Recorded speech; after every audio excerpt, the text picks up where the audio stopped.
So welcome back as we take another look at our bracket for tomorrow here at Flashpoint 1. Havu versus Chaos, Orglis versus MIBR, two best of threes in the upper bracket of the playoffs. So already, I know that Havu have made some of us fans throughout this tournament. They are looking so good, getting it done. And well, I mean, Havu Chaos. I mean, Chaos right now, there's another player there. You know, Voltage been getting quite a bit of attention just because he keeps having to stand in and step up. Exactly. And now, you know, Voltage, he's full on, full time on this Chaos lineup. It just happened last week. So I'm hopeful that tomorrow. Rat King. Yeah. Never go for Voltage. Unlucky.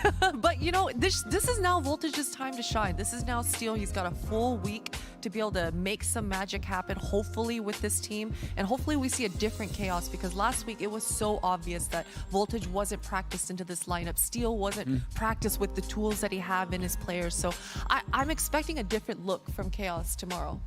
Yeah, I really hope that they do prep for this matchup pretty tightly, because Havu's a team that on paper they probably shouldn't beat. So if they game plan well enough, like maybe they have a sneaky veto or just kind of have a couple like tricky plays like one-way smokes or something like that on a map that can secure a couple rounds they wouldn't otherwise get, that could mean Chaos could beat Havu. I still think it's a long shot, but it's a possibility now. Yeah, the tough thing for me is, the good news if you're playing Havu is there's all those demos you can go on anti-strat. Like, you can actually get a lot of info. The problem is, I actually don't think that the players Steel has are good enough that even if you do that, you can necessarily carry it off. Yeah. The execution is going to be tough in that series. Now, a lot to get to. And actually, can we bring it up again just to take a look at our fourth Orglis versus MIBR. Final. Yeah, Orglis versus MIBR, but we also need to take a look at the lower bracket as well. Yes. But there, Orglis versus MIBR is the other one. I mean, MIBR just got pounded by Furia. Good on them. And Orglis pretty much looking like a team that could take him down. Also, FPX versus Gen GR, first lower bracket elimination match. Just talked about that one, though. Yeah. What? We talked about that one. Bad News Bears versus Gen G, remember? Yeah.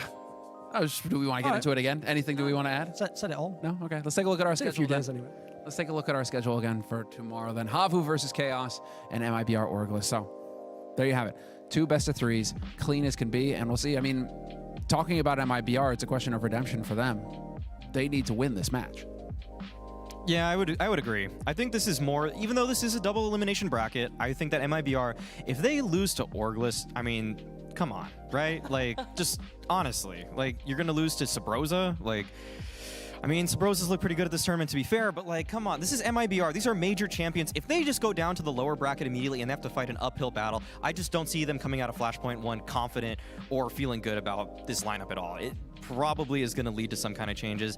Even if they make a good run in the lower bracket, to even lose to Orglis in the first place is going to raise a lot of question marks. Yeah, I have MIBR down on my dry run bracket, coming second in this whole tournament. Like, I think basically the only team I think is going to beat them is Mad Lions. They've looked really good online, but I'm also sharing that sentiment. Just because they've looked good the last week and a half or so, doesn't mean they'll necessarily come in blazing here. We've seen some flaws. Like, the key for me is if any of the fragging goes down in MIBR, that's going to expose a lot of flaws that were there even when they were stomping.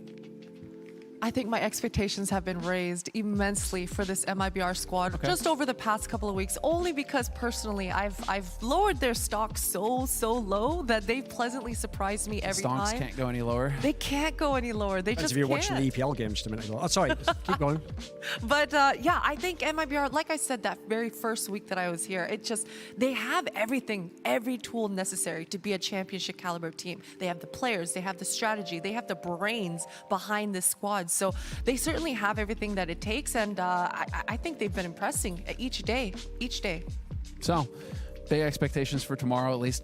Definitely looking forward to watching Havu go to work. That's going to be our first best of three, and that's obviously going to be good because they have done nothing but impress. And then it's the question of whether or not MIBR are going to be able to pull through.